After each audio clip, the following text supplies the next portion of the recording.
नमस्कार। आज इस चर्चा में हम बात करने वाले हैं हिंदू परंपरा के एक बेहद रोमांचक और रहस्यमयी किस्से की।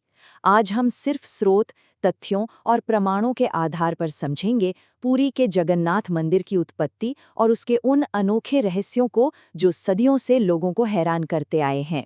ये पूरी कहानी श्रद्धा, रहस्य और दिव्य हस्तक्षेप का एक जबरदस्त मिश्रण है। तो आइए बिना किसी देरी के शुरू करते हैं। सीधे मुद्दे पर आते हैं। दुनिया के सबसे मशहूर और पूजनीय मंदिरों में से एक के बारे में सोचिए। आमतौर पर जब भी किसी देवता की मूर्ति की कल्पना की जाती है तो एक पूर्ण और सुंदर आकृति जहन में आती है ना? लेकिन यहाँ एक बड़ा सवाल उठता है, इन अत्यंत पूजनीय मूर्तियों के हाथ और पैर आखिर क्यों नहीं है? ये असामान्य आकार पहली ही नज़र में ध्यान खींच लेता है और यही आज के इस विश्लेषण का मूल विषय है।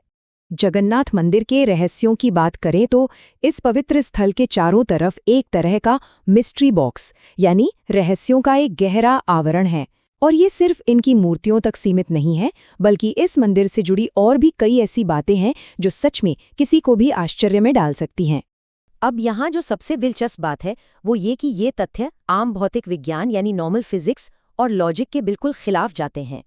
पहली चीज तो वही है जिसका हमने अभी जिक्र किया, मूर्तियों की विशाल आंखें और अधूरे अंग। लेकिन कहानी यहीं खत्म नहीं होती। कहा जाता है कि मंदिर के शिखर पर लगा ध्वज हमेशा हवा की दिशा के उल्टा लहराता है ना अजीब? और इससे भी बड़ा चमत्कार ये माना जाता है कि मंदिर के गुंबद के ठीक ऊपर से कभी कोई पक्षी नहीं उड़ता। ये ऐसी बातें हैं जो इस जगह को एक अलग ही दिव्यता देती हैं। लेकिन इन आधुनिक समय के रहस्यों और इन अधूरी आकृतियों को समझने के लिए थोड़ा फ्लैशबैक में चलना होगा। प्राचीन काल में राजा इंद्रद्युम्न की एक कथा है। वो भगवान विष्णु के अत्यंत समर्पित भक्त थे और उनकी एक बहुत ही गहरी इच्छा थी कि वो उन्हें एक बिल्कुल विशेष रूप में देखें। यहाँ से घटनाएं बहुत तेजी से आगे बढ़ती हैं। होता यह है कि सबसे पहले राजा इंद्रद्युम्न को नीलमाधवा नामक एक गुप्त देवता के बारे में पता चलता है। उन्हें खबर मिलती है कि एक जनजातीय मुखिया जंगल में छिपकर इनकी पूजा कर रहा है। इस दिव्य रूप को ढूंढने के लिए राजा ने विद्यापति नाम के एक पुरोहित को जंगल भेजा। बड़ी चुनौतियों और मुश्किलों के बाद विद्यापति अंततः नीलमाधवा को ढूंढ निकालते हैं। लेकिन कहानी में ट्विस्ट तब आता है जब राजा खुद उस जगह पहुंचते हैं। वहां पहुंचकर देखते हैं कि नीलमाधवा बिल्कुल गायब हो चुके हैं। जाहिर है ये राजा के लिए एक बहुत बड़ा झटका था। पर उस गहरी निराशा के क्षण में एक चमत्कार होता है। वहां अचानक एक दिव्य आवाज गूंजती है, पुरी में एक विशाल मंदिर का निर्माण करो और विष्णु वहां एक नए रूप में प्रकट होंगे। ये एक ऐसी दिव्य आज्ञा थी जिसने पल भर में उस निराशा को आशा में बदल दिया। एक नए रूप का वादा जो मिल गया था। और यहीं से इस चर्चा का सबसे अहम हिस्सा शुरू होता है। ये वो वक्त था जब उस दिव्य वादे ने आकार लेना शुरू किया। हालांकि जैसा सबने सोचा था वैसा बिल्कुल नहीं हुआ। मंदिर निर्माण का काम आगे बढ़ रहा था। उस दिव्य आदेश के कुछ ही समय बाद समुद्र के तट पर एक पवित्र लकड़ी का लत्था तैरता हुआ आया। इसे दारू कहा जाता है।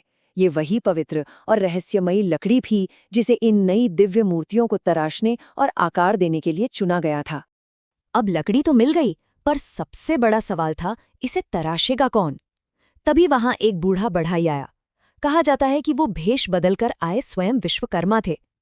उन्होंने मूर्तियां बनाने का जिम्मा तो ले लिया, लेकिन एक बहुत ही सख्त शर्त रख दी। काम बिल्कुल अकेले में होगा, एक बंद कमरे में, और उन्हें कोई भी परेशान नहीं करेगा। जैसे जैसे दिन बीतते गए, उस बंद कमरे के अंदर की शांति ने राजा को एक भयंकर चिंता में डाल दिया। अंदर से आती वो गहरी चुप्पी उसने राजा की बेचैनी को बहुत बढ़ा दिया था। आखिरकार अपनी उत्सुकता और घबराहट पर काबू ना रख पाने के कारण राजा ने शर्त तोड़ दी।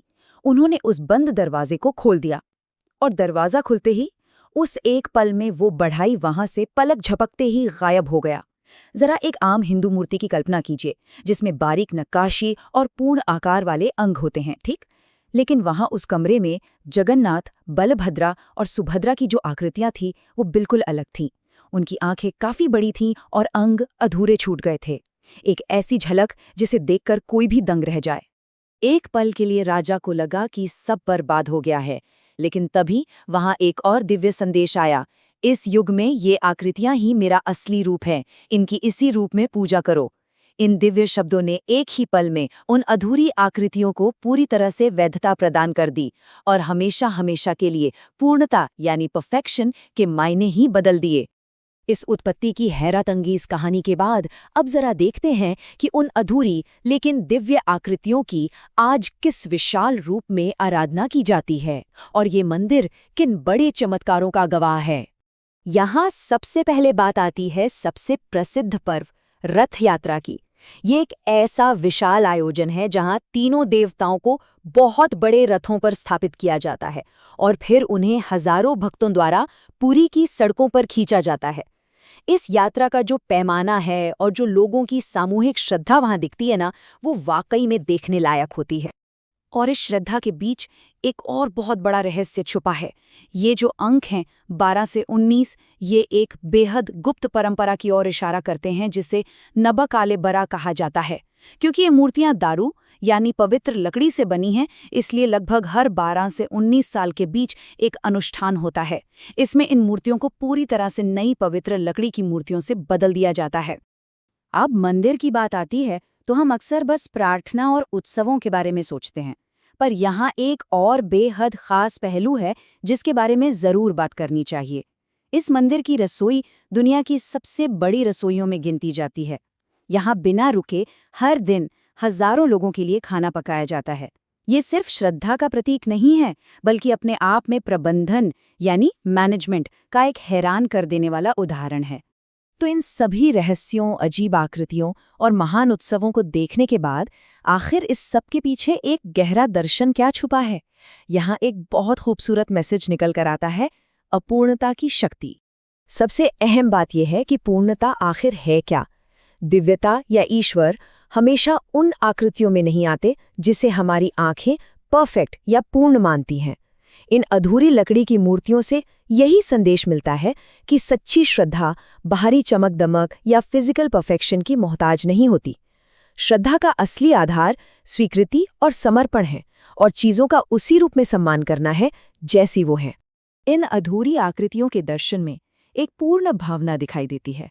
तो इस विश्लेषण को एक सवाल के साथ यहाँ रोकते हैं। अगर सच्चे समर्पण और श्रद्धा के लिए पूरी तरह से परफेक्ट होने की ज़रूरत नहीं है, तो ऐसी कौन सी और जगह या स्थितियां हैं जहां उम्मीद के बिल्कुल विपरीत हमें एक गहरा अर्थ मिल सकता है? ये सच में सोचने वाली बात है और आशा है इस कहानी ने ज़रूर एक नया नज़रिया दिया होगा। इस चर्चा में शामिल होने के लिए धन्यवाद।